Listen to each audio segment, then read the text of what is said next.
She had her first taste of moonlight tonight. So Well, she falls asleep during her presentation.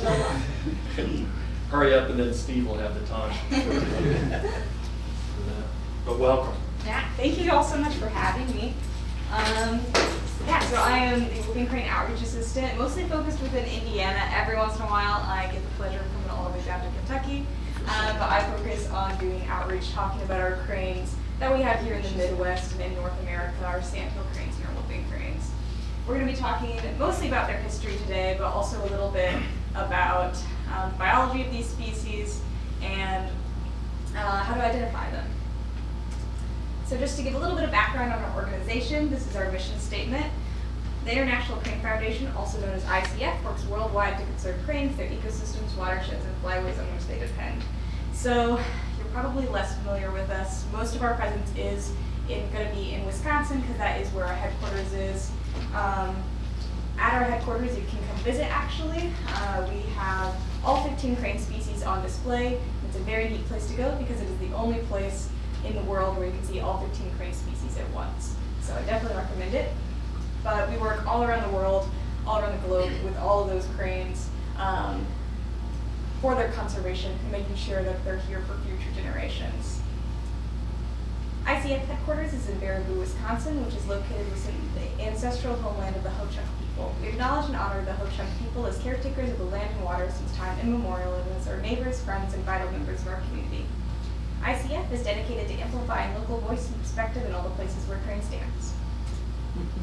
Whoa. So here we have a picture of all 15 crane species we have worldwide, and you'll probably notice that they all look pretty similar, both the way that they're shaped and their color palettes. So you might notice that there's a lot of blacks, reds, whites, and grays in most of these birds.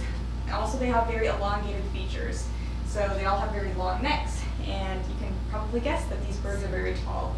So our smallest species is going to be our demoiselle crane, which come in at about 2.5 feet. And even though this is the smallest crane, it is one of the toughest. It makes their migration right over the Himalayas.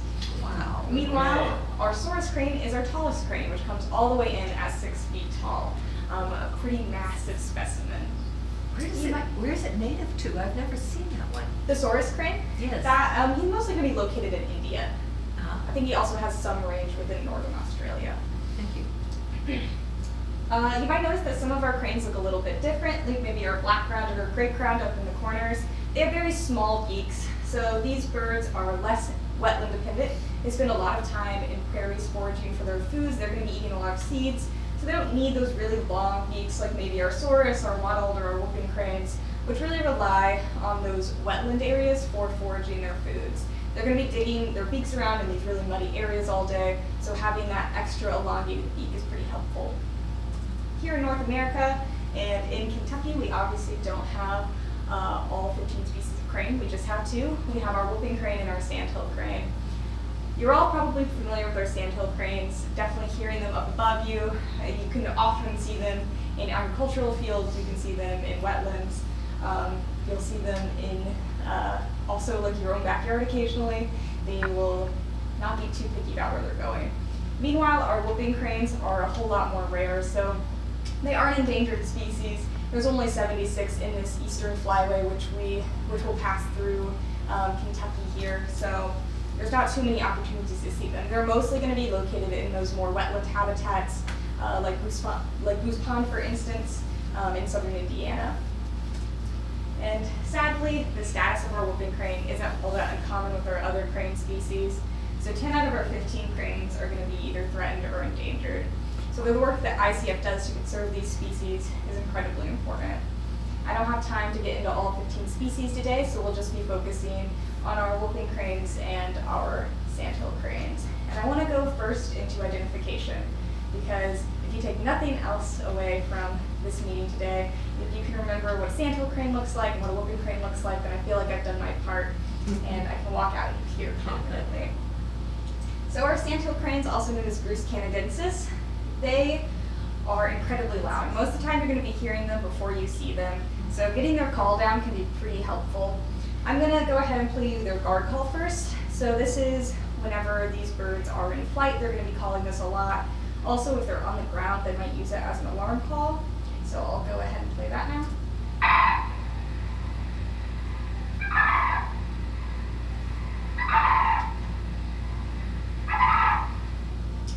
described as though they're saying karoo karoo, and it's very rattly. I'll go ahead and play you their unison call now. This is whenever these birds are in their pairs. They're primarily going to be doing this at their breeding grounds, so that's pretty far north of here, so you don't typically hear it, but occasionally you will, because they will do it to reinforce those bonds, because they do mate for life. And if you listen close, you'll kind of be able to hear the overlapping of those two birds.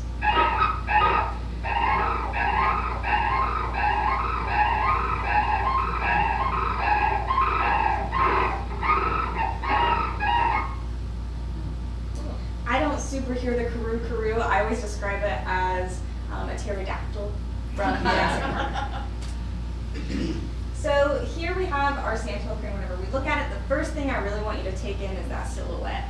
So I'm sure you're all very experienced birders in here, but to differentiate a crane versus like a goose or a heron, I always just want to first look at the silhouette whenever these birds are in flight. So with our cranes, they're always going to fly with their head outstretched in front and their legs outstretched behind. That's really going to be a really good clue for you. Whenever we take a look at their plumage, you're going to see that they're either going to be a rusty brown or more of a gray color, which you see here. They will have a red bald spot on top of their head and a black beak. So I mentioned that sometimes they are that rusty brown, sometimes they're gray. You're probably comparing this to maybe cardinals, where the female is much duller brown versus the male, which is a vibrant red, or maybe a species like a loon, where they'll change their color of plumage depending on if they're breeding or not breeding. But our sandhill cranes are really neat because they chose a third option that none of us would have even expected, where they actually paint their feathers. So the reason that this one has a gray neck and head, but the rest of its body is more of that brownish color, is because it simply could not reach its head while it was painting itself. So up in that top corner is an example of what breeding grounds often look like for sandhill and whooping cranes. They're pretty much these mounds in the middle of wetlands. And it just so happens that a lot of times the mud in these wetlands is very rich in iron. Whenever the sandhill cranes paint their feathers with that mud, it causes them to oxidize and turn more of that rusty brown color we see here. So here we can see those older feathers molting out and those natural gray feathers coming in, because all sandhill cranes do have a naturally gray plumage as an adult. And if you do see one that's more brown, it probably just hasn't lost all those feathers yet from the breeding season. Our whooping crane, also known as Grus americana, their call is going to be incredibly similar to our sandhills, just because of the fact that they are very loud. They're much more clearer toned though, and a little bit more horn-like. They make a quote-unquote whooping sound. So I'll go ahead and play you their guard call now.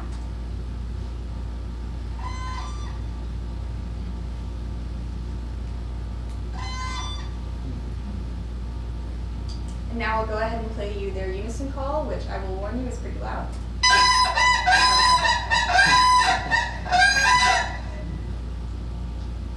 Whenever we take a look at our whooping crane, the first thing you notice is that this bird is massive and it's super obvious. So it is 5 feet in height, so it is the tallest bird in North America, and it is bright white, so it's super obvious. It's also super obvious to predators. This is one of the reasons our whooping cranes are so dependent on wetland habitat. Being able to roost in wetlands and get deep into the water, get away from predators, they're able to hear them approaching them, is able to give them an area where they can rest. Other than their white plumage, you'll notice that they have a black mustache or a black mask up by their yellow eye, and again, a featherless red patch on top of their head. Whenever our whooping cranes spread their wings and whenever they're in flight, you'll notice that they also have black wing tips. And again, notice that silhouette of our cranes with that long neck and those long legs. It just so happens that a lot of other large water birds that are white will have this similar plumage. Part of the reason is because having that extra melanin in those feather tips gives them a little bit of extra strength. So whenever they're making those really long migration flights, those tips of their feathers can get beat up pretty quickly. But since so many other birds have that plumage color, it can make identification a little tricky sometimes. So I have some of the most commonly mistaken birds for whooping cranes here in North America, and I just wanted to go through a few of them and talk about how we can help differentiate them. So with our American white pelican, the first thing you're going to notice is that the plumage isn't quite right. So instead of having black just at the fingertips, they're going to have black all the way up to their armpit. Also, our American white pelican doesn't have quite the same silhouette. I can say from a distance, it can be trickier than what you'd think it would be. They are massive birds still. And if you squint, it can kind of seem right. With our snow geese, they do have pretty much the same plumage as their whooping cranes. They are quite a bit smaller, and they do not have quite that same silhouette. So you want to look to see if they have quite as long of a long neck. Also, our snow geese are going to have a pretty different flight pattern. They're going to flap their wings a little bit quicker and more erratically, versus our whooping crane, which I think looks a little bit more graceful in flight with those slow flapping motions. Meanwhile, our egrets and our herons can look very similar. We often get people mistaking these birds for cranes because they do have long necks and they do have long legs. But whenever these birds are in flight, they are going to tuck that neck up into their body. And also, our egrets and herons are able to grip and roost in trees. Meanwhile, cranes cannot. They will be roosting in wetlands. Of course, our most commonly mistaken bird for whooping cranes is going to be our sandhill crane. Whenever these birds are in flight, you can't quite tell that size difference of sandhill cranes being 4 foot and our whooping cranes being 5 foot. And if they are backlit, it can be pretty difficult to tell if they are a bright white or more of that grayish color. In those cases, I always recommend looking in at those feather tips, see if there's any differentiation between that all gray body, or if you're seeing some differentiation between that black and that white. Also, it's always a good time to listen in and see if you can hear anything. So at this point, I'm going to take a quick poll. Who here has seen a sandhill crane before? Okay, yes. You see pretty much everyone's hands up. Okay, what about whooping cranes? Okay, not bad. We got some people. Hopefully everyone gets an opportunity at some point. So I want to start going into the history of these birds, starting off with our sandhill crane, which I like to call a conservation success story. And I'm going to start off by reading a quote by Aldo Leopold. "The sadness discernible in some marshes arises, perhaps from their once having harbored cranes, now they stand tumbled adrift of history." So the image that we see here of a marsh without cranes was pretty common throughout the 40s. It was believed that sandhill cranes had been extirpated from many Midwestern states, and it was also Aldo Leopold believed that there was only about 25 breeding pairs left in Wisconsin. It was a very saddening sight to see. The reason he wrote this is because he was believing that he was seeing some of the last sandhill cranes throughout Wisconsin. This decline to their population was mostly due to unregulated hunting and habitat loss. And much of the reason that our sandhill cranes weren't able to immediately recover from that is due to their life history. So I want to talk a little bit about that while going through the life of a sandhill crane. So our sandhill cranes, and just cranes in general, have very long lifespans. In the wild, sandhill cranes typically live somewhere around 20 years, but they've been known to live all the way up to 30 years. Sandhill cranes will live an incredibly long time, even in captivity. So I know that there's been cases of sandhill cranes living up to about 70 years in captivity, and there's been a Siberian crane named Wolf at ICF headquarters that lived all the way up to 83 years in life. So potentially live an incredibly long time.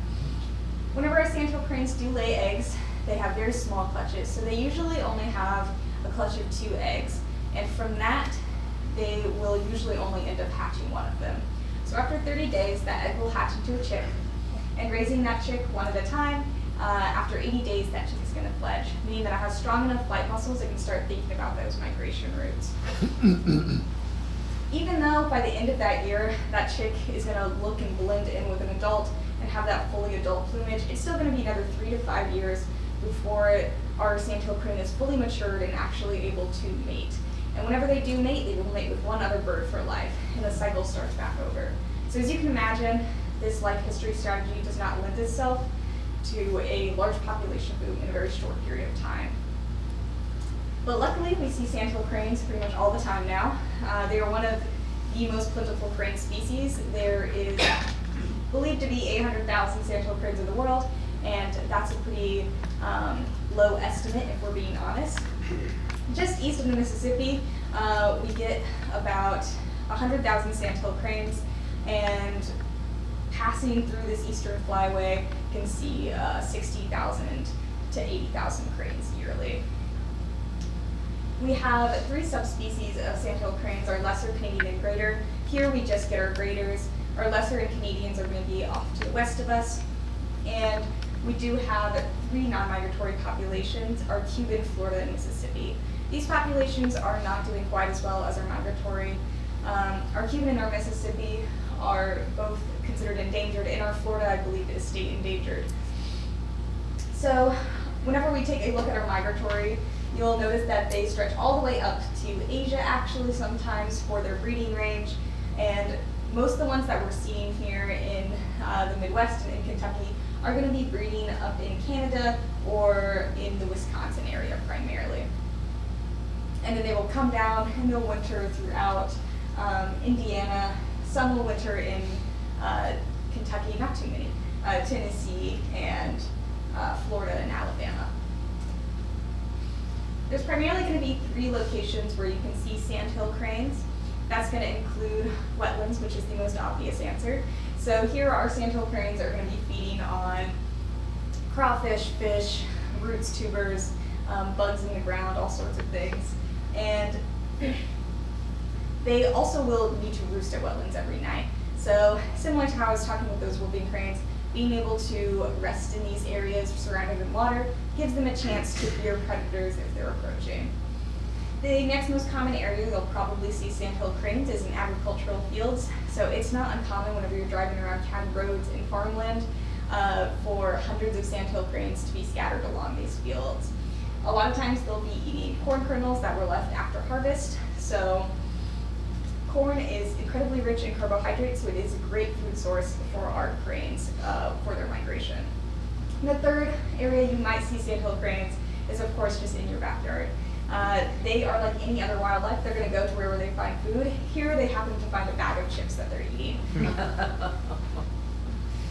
The reason our sandhill cranes were able to rebound so successfully after that hit their population is partially due to their ability to spend more time in these humid areas. Much of the U.S.'s wetland acreage has been drained. As you can see here is all of the artificially drained agricultural land in the U.S. And as you can see here in the Midwest and just right here in Davies County, as you can see as well, there's been a lot of red dots. Lots of land has been drained. And each one of those red dots exemplifies some of that wetland acreage or some of that potential habitat that has been lost, leaving our cranes to kind of fend for themselves and find out ways that they can live in these more humid environments that we've created. But of course, cranes spending more time in these humid environments has led to some issues, to the point where they're almost pests. So here's a few examples of sandhill cranes and human-wildlife conflicts. Up in that top corner, we have some sandhill cranes crossing the road. We have a sandhill crane attacking their reflection in a vehicle, and there's also sandhill crane crop degradation. So whenever they're coming through this area, harvest has already happened, so that's not really an issue. But whenever they're going up to Wisconsin to breed, perhaps, corn has just been put in the ground. And sometimes our sandhill cranes will go right down the line and pick up each one of those corn kernels, which of course leads to loss of harvest, which can be pretty unfortunate. ICF has been working hard to find solutions for all of these problems. So with cranes crossing the road or attacking personal vehicles, we first off just always recommend and talk to people about not encouraging cranes to come into your spaces. For example, if you see a sandhill crane eating from your bird feeder, try and hike it up a little bit further so that they don't continue coming to your yard. Of course, if a sandhill crane is attacking your vehicle, sometimes, and maybe it's your neighbor that has their bird feeder too low, your best solution is really going to be covering your car in a tarp or parking it in a covered garage. Admittedly, this is not the most common problem, but I always like to include it just in case. With crop degradation, ICF has been working on Avipel, which is a bird repellent seed treatment, which is available and on the market. This is basically just a taste deterrent that makes the corn kernels not taste so good to sandhill cranes, and it is incredibly effective.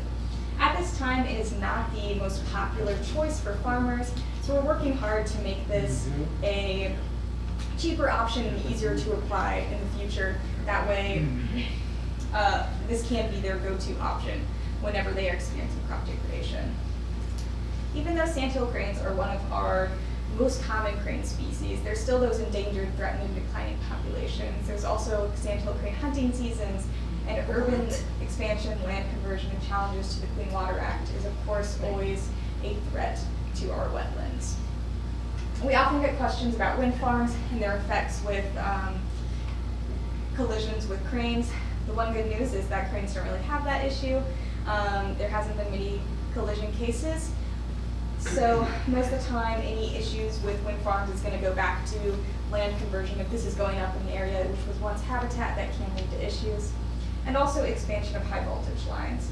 So oftentimes, waterfowl cranes, they have eyes on the side of their head, and whenever they are approaching their stopover areas, it might be very dark and they've made a very long flight, so they're pretty tired. And they often do not see these incredibly thin lines that they're approaching. So this can lead to strikes, which leads to injury or death. And all of these issues, while I talk specifically about our sandhill cranes, also applies to our whooping cranes in general. And now I'd like to move on to our whooping crane, which I like to call a story of perseverance, cooperation, and creativity. And this is still a conservation effort that's being played out on our landscape today. So historically, it's believed that there was around 10,000 whooping cranes throughout North America. And whenever I say that number, you might be thinking, but there's 800,000 sandhill cranes now. So our whooping cranes are always a relatively rarer species, it's believed. They were never quite as common as our sandhills. But their range spanned all the way up to the Arctic during their breeding season, and during their wintering season, they'd go down to central Mexico, the coast of Texas, and the coast of Georgia and South Carolina. But by the 1940s, there was already only 20 whooping cranes left in the wild, it was believed. So this decline was caused by a myriad of factors, and I'm going to be getting into some of the main ones today. And this includes unregulated hunting. So throughout the 1800s, and whenever European settlement was starting, there was very little hunting regulation. Whatever there was rarely followed. And with this being such a long-lived species, it can really have a quick effect on the population. Here we have a hunter with a couple sandhill cranes and a whooping crane, along with lots and lots of waterfowl behind them. So this was a time when people believed that wildlife would always be plentiful, but of course it wasn't. Also, egg collecting was a very popular pastime. So as adults were being removed from the population and young were being removed from the population, they very quickly took a toll on the overall numbers. The millinery trade was also targeting these birds specifically. So this was the trade of feathers to adorn women's hats, and some of the most sought after beautiful feathers were going to be our very colorful ones, like our Carolina parakeet, which of course did not fare well because of this, and also the big beautiful white feathers, just like our snowy egret and our whooping crane. And not only was our whooping crane being directly targeted because of the millinery trade and unregulated hunting and egg collecting, but they were also losing habitat at a rapid rate. It was actually encouraged at this time to drain those incredibly fertile wetland areas and turn them into agricultural fields. Luckily, as we entered the 1900s, people started to take note that our wildlife were struggling, and a few key laws and acts were put in place, which helped solidify our whooping cranes. Starting off in 1918, we saw the Migratory Bird Treaty Act put in place, which helped make the taking of wild bird feathers or eggs illegal. In 1934, we saw the Duck Stamp Act introduced, which I'm sure most of you are probably familiar with this act, but it is a national competition where artists will enter their duck images into a competition, and whichever one wins gets turned into a duck stamp act, or gets it turned into a duck stamp, which is then sold to waterfowl hunters. So millions of dollars has been raised because of the Duck Stamp Act, and millions of acres of land has been set aside because of the Duck Stamp Act. So it is incredibly important. Even if you're not a hunter, I always recommend, even if you just care about conservation, just go ahead and get a duck stamp still.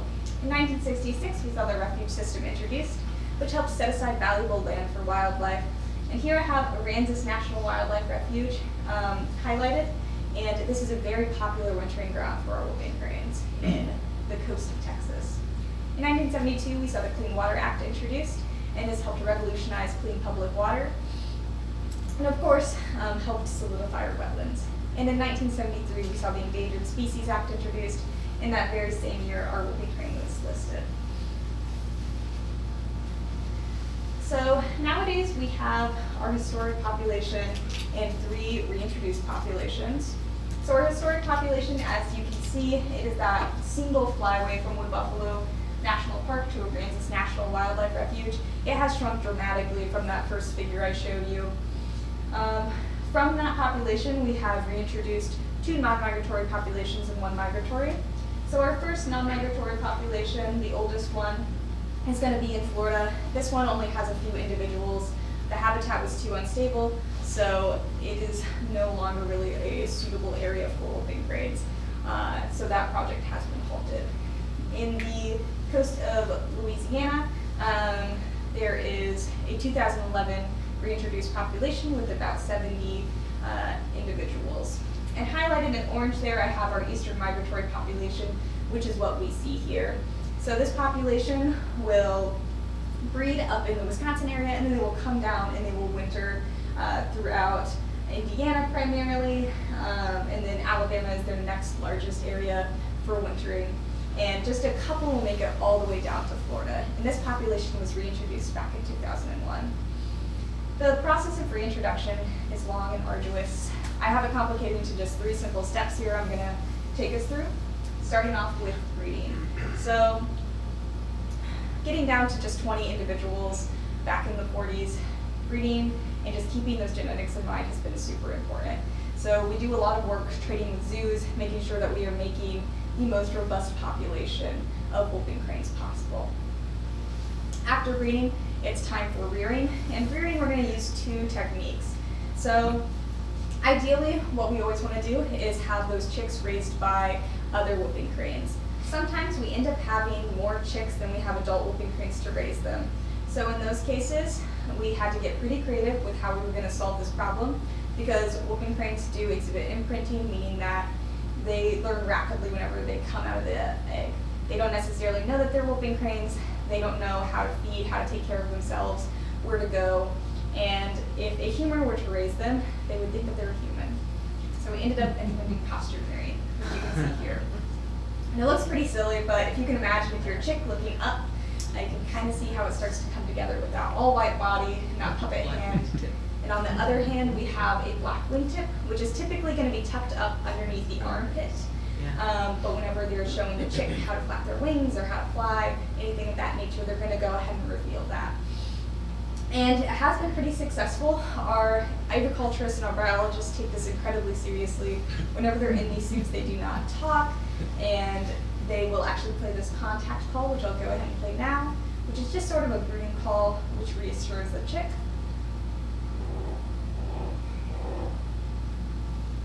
So our agriculturalists spend a lot of time observing these animals in the wild and whooping cranes in captivity to make sure that they're raising whooping cranes that actually identify and act like whooping cranes. You might be thinking, this seems kind of overkill, why don't you just have a different crane raise them? So we did try that back in 1975. Our very first flock was the Rocky Mountain experimental flock. And in this one, we replaced Sandhill crane eggs with whooping crane eggs in Idaho, and we very quickly found out this project was not going to work because our whooping cranes did not want to associate with other whooping cranes. They don't have a mirror to look at themselves and see that they're an all-white bird. They look around, they see other Sandhill cranes, and they assume I must be an all-gray Sandhill crane as well. So without wanting to mate with other whooping cranes, we knew that this project was going to be a disaster. So it was halted back in 1989, and by 2002, the last whooping crane in this flock was gone. So after breeding and rearing, it's time for release. And back in 2001, this was not a very simple process or a very easy one. As you can imagine, introducing whooping cranes into a population or into an area where there's no other whooping cranes and trying to teach them a migration route seems kind of impossible.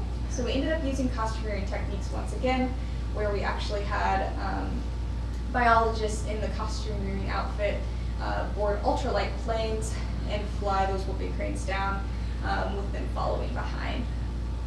In 2015, this project was halted because thankfully there are enough whooping cranes now within the eastern migratory population where they can teach each other. which is always going to be the preferred option. So here we have one of the releases that we use today called a soft release. This is whenever the whooping crane chick has a fence up around it, and as a period of time goes through, about usually a month, we slowly remove pieces of that pen to get that animal more acclimated so they can go ahead and meet other whooping cranes and learn that migration route. So I just wanted to give a quick update on class of 2022, our last whooping cranes. So we haven't really had a big release in several years now, mostly due to the pandemic. It slowed things down definitely. So in Louisiana we had 4 chicks released, and in the EMP we released 4, and there's 2 wild hatched from this year. So this map shows some of our chicks from the past few years. You can see how they're distributed, and there's adult whooping cranes. Our whooping crane chicks will grow incredibly fast. So those first few days, they're going to grow an inch a day, and after about 3 months old, they're already that full 5 foot tall. They won't get that fully adult plumage for a while though, so we're typically going to see, if you see a chick, which there are some around, they are going to look a little bit different. They're going to have a more cinnamon head. They won't have that distinct red cap on top of their head. They're going to have those black wingtips, but they're just going to be a little bit different looking, a little bit more brown. Usually, this is also the time when whooping cranes are the most likely to be predated upon. So that first year of life, it can be a little bit difficult to fend for themselves. They're still learning a lot, but after that, then they're typically going to go on to live a very long life. After we release these birds, our job is not done, so we still do a lot of work monitoring this population, both because of the fact that we want to be able to manage for them properly, and also we want to keep out a lookout for all those individuals. Because we only have 76 in this population, looking at individuals can also be really important. So pretty much all of our birds within this eastern migratory population are banded. They're going to have bands on one, if not both their legs, with white, green, red, and black. Also, a lot of them are going to have radio antennas on them as well. So here we have a volunteer with a radio transmitter tracking these individuals. We don't have staff, we don't have volunteers everywhere, so we still rely a lot on citizen science on keeping track of these birds individually. So if you ever do see a whooping crane, I always implore you to please report it. So for reporting a whooping crane, first off, confirm that what you're looking at is a whooping crane, which I'm sure you're all wizards in this room at identification, especially since we just went through that. Step 2 is to check to see if there's whooping cranes in your area. So I have where the whoopers pulled up right here, or the whooper map. This is a great tool, both for looking for whooping cranes for your own personal pleasures, but also for this reason. So you're able to see on the county level where whooping cranes were reported, and it is updated pretty regularly, I believe every 1 or 2 weeks. So it can be really nice if you're trying to plan a trip somewhere. Check that out first to see if your county has any whooping cranes.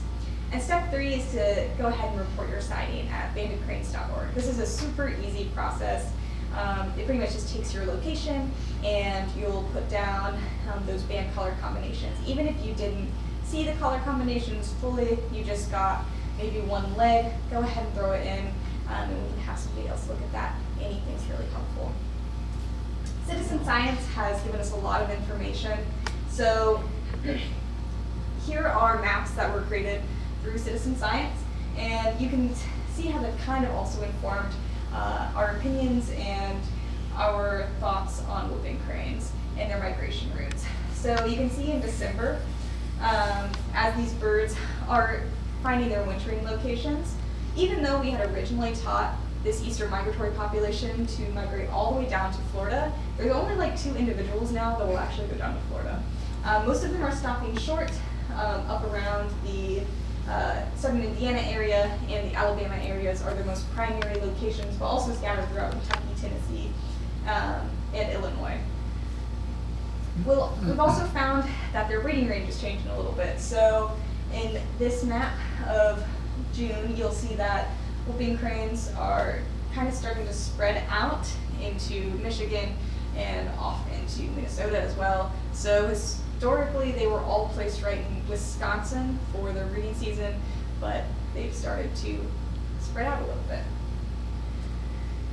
We've seen our whooping cranes recover immensely from 20 individuals to 800, which is just amazing, recovering from the brink of extinction. There's about 500 in that historic population, about 76 in that eastern migratory population that we have here.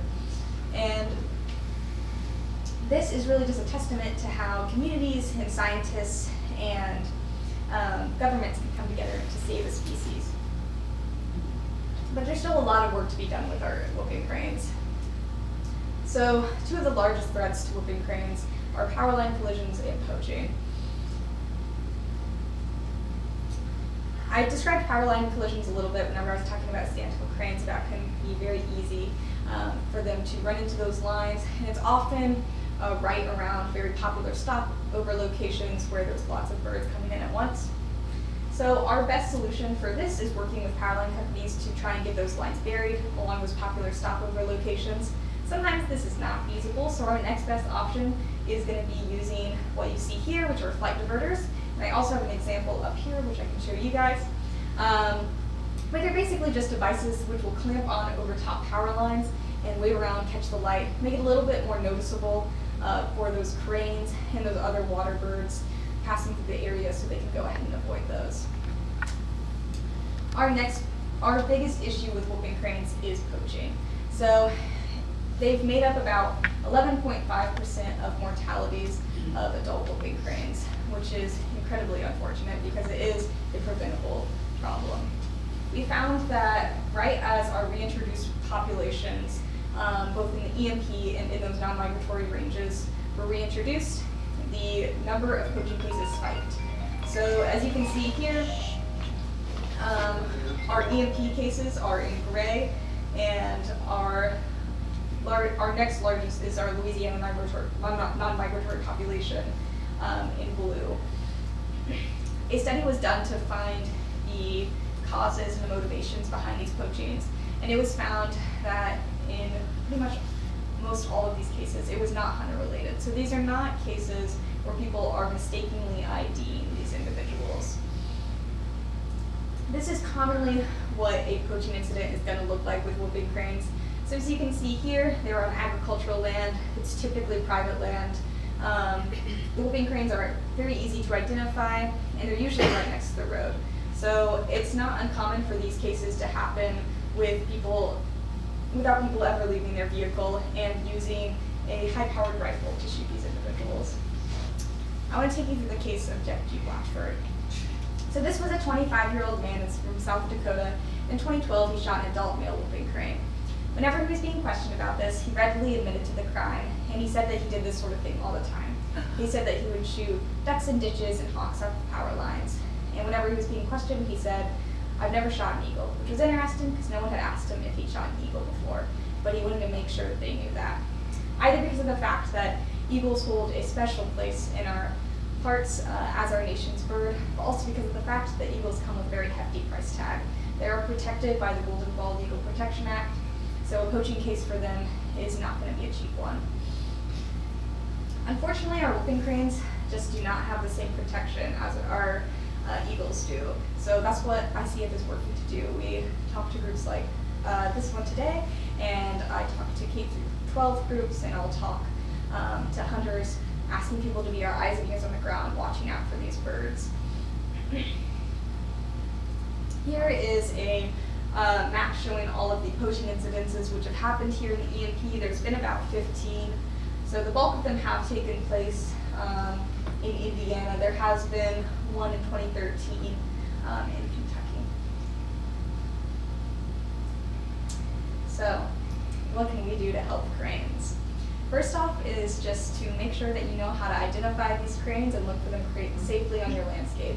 So make sure that you stay at least 200 yards away from them at all time, and that's about the length of 2 football fields. Also, don't share their information. So it can be pretty harmful if a bunch of people know the specific location of a whooping crane and they all come out to it at once, that can put a lot of stress on these individuals. So we always recommend to only report it or tell your friends or post it on social media on the county level. Next off, report banded cranes to bandedcranes.org and talk to your friends, legislators, and about cranes and wetlands in your state. Also, head to our website at savingcranes.org. We are a membership organization if that's something of interest. Also, keep up to date with all of the whooping cranes within the EMP.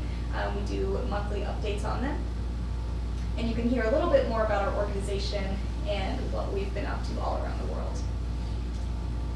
Here, I've highlighted some of the areas that are going to be the best crane viewing locations throughout the eastern migratory population. So we have Jasper Pulaski Fish and Wildlife Area, which would be a pretty far drive from here, but it is the largest gathering of sandhill cranes east of the Mississippi, so they get peaking somewhere between 20 to 30,000 sandhill cranes in their property at once, so it is a great property.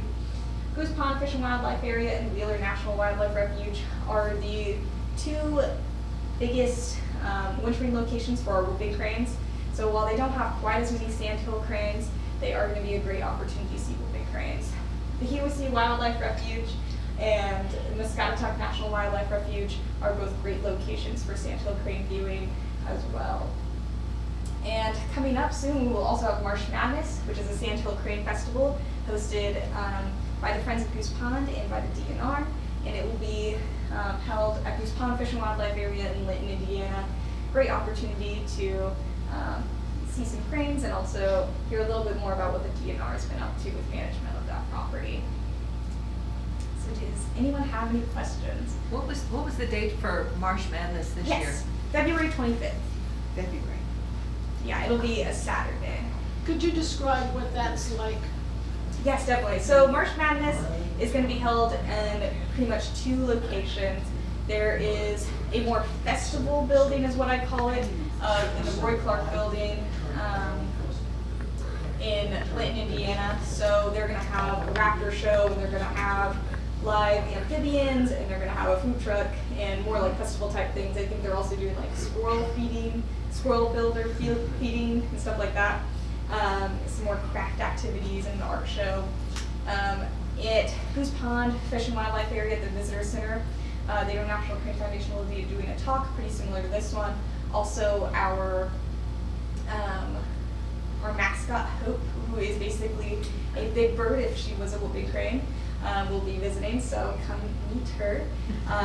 There'll be a variety of organizations tabling associated with wetlands and natural resource conservation. Yeah. I spent winters in Florida and I've seen a lot of sandhill cranes there, but I never got to see a whooping crane. When you described what the whooping crane looks like in flight, how is that different from a wood stork? Because I've seen wood storks in flight, and they had that same kind of, I think, the same kind of profile with the black edge on the wing, you know, from looking up above. What other things would distinguish a wood stork from a whooping crane in flight? I'm not gonna lie, I've never seen a wood stork in flight. So Okay. I would imagine that they would fly lower to the ground, but I might be incorrect. That the cranes would fly lower? No, the cranes would fly. Cranes fly very high up in the sky. Oh, and the wood storks do too, though. Yeah. They'll ride thermals and they'll go quite high. I'm not quite sure then, yeah. Wood storks have a solid gray head. That's the wood stork. Yeah. I'm real Midwestern Okay. specific. Okay. But great question, thank you. Katelyn, and I don't remember how many years ago it was that Kentucky Fish and Wildlife started offering licenses for hunting sandhill cranes. Do you have any idea what the impact of that has been? Yeah, so there hasn't really been any long-term studies yet on sandhill crane hunting. There are 17 states that have sandhill crane hunting. I'm sorry. There's 17 states that have sandhill crane hunting. You know, we're not anti-hunting at all. Hunters are incredibly important, both being our eyes and ears on the ground and also big proponents of conservation in the state. It's difficult to say what impact it's had. Here within Kentucky, I'm not quite sure